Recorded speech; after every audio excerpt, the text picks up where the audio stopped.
I'm just starting my journey on YouTube. If you enjoy true crime stories, please subscribe to my channel and leave a like. I would really appreciate your support. Minnesota winters are very cold and snowy. Temperatures often drop below minus 20 degrees Celsius, and sometimes even lower. Snow usually covers the ground from November to April. The wind can make it feel much colder than it really is. All homes and cars have good heating systems. In winter, people keep emergency kits with blankets, shovels, and jumper cables in their cars. It began on a frozen night, December 20th, 1980, in the quiet town of Lyngby, Minnesota. The temperature had dropped far below zero. The air was sharp enough to bite through bone.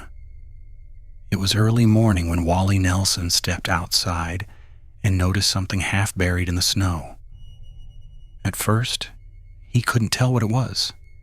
Just a shape, frozen in the pale light. Then he realized it was his friend, Jean Hilliard. They had been out together the night before, visiting mutual friends. Now she lay motionless. Her skin turned icy white, as if time itself had stopped. The cold wasn't just in the air. It was in the story that began that morning. Her body was stiff as wood, her skin pale and icy to the touch. Frost clung to her hair, and her eyes were open, frozen but empty. At first, Wally thought she was dead. Everyone would have. When he tried to lift her, her limbs wouldn't bend, locked solid by the cold. Still, he wrapped her in a blanket and drove toward Foston Hospital, 15 minutes away. When they arrived, the doctors were stunned. There were no wounds, no signs of struggle, nothing to explain what had happened to her.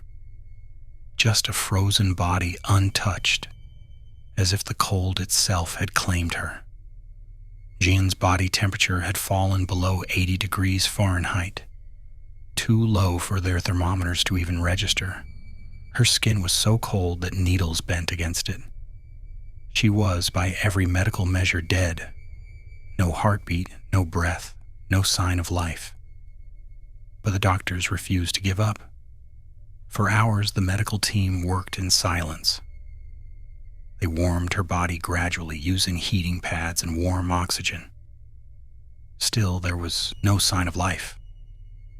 The nurses whispered that it was hopeless. But then one of them called a local pastor, and word spread. The doctors had considered amputating both her legs to stop the spread of frostbite. A prayer chain had begun. Dozens of people across the small Minnesota town gathered in homes and churches, praying for a girl they barely knew.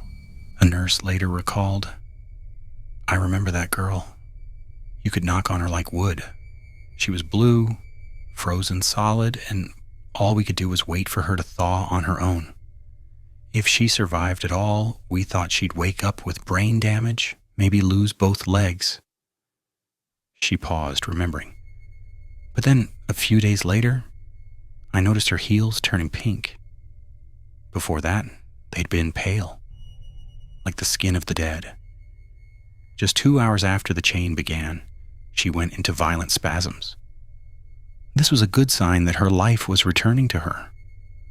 However, doctors were still not optimistic.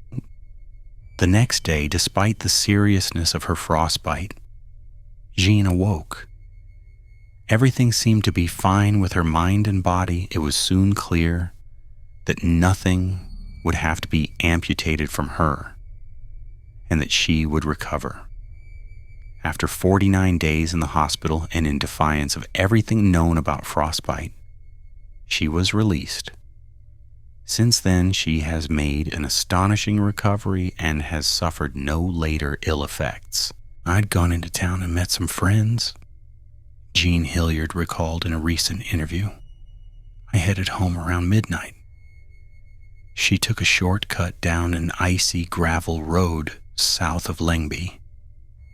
Knowing a friend lived nearby, she decided to walk. It was 20 below that night, and she was wearing cowboy boots, jeans, and light jacket. I kept thinking I was almost there. I'd get over one hill and it still wasn't his house, she said. I was more frustrated than scared. 2 miles later, she finally saw his porch light through the trees. Then everything went black. The morning Nelson found Hilliard is still sharp in his memory. I was so damn surprised when I saw that little hunk lying out in the yard, he said. I grabbed her by the collar and skidded her onto the porch. I thought she was dead, frozen stiff as a board. But then I saw a few tiny bubbles coming out of her nose. Nelson knew her pretty well. She was dating his best friend, Paul. The night before, they'd all been out together, drinking and dancing at the hottest spot in driving distance, the Foston American Legion, Jean said. It's like I just fell asleep and woke up in the hospital. I didn't see any light or anything like that. It was kind of disappointing, and so many people talk about that, and I didn't get anything. Jean is now married with 3 children. She believes that, along with the doctors and nurses, the prayer chain helped to save her life. No one can fully explain how she survived, and without a single lasting injury. Cases like Jan Hilliard's exist only in the narrow space between science and miracle. A night that should have ended in death instead became one of the coldest resurrections ever recorded. Do you enjoy stories like this? Survival on the edge, in extreme cold, heat, or any harsh conditions. What are your thoughts?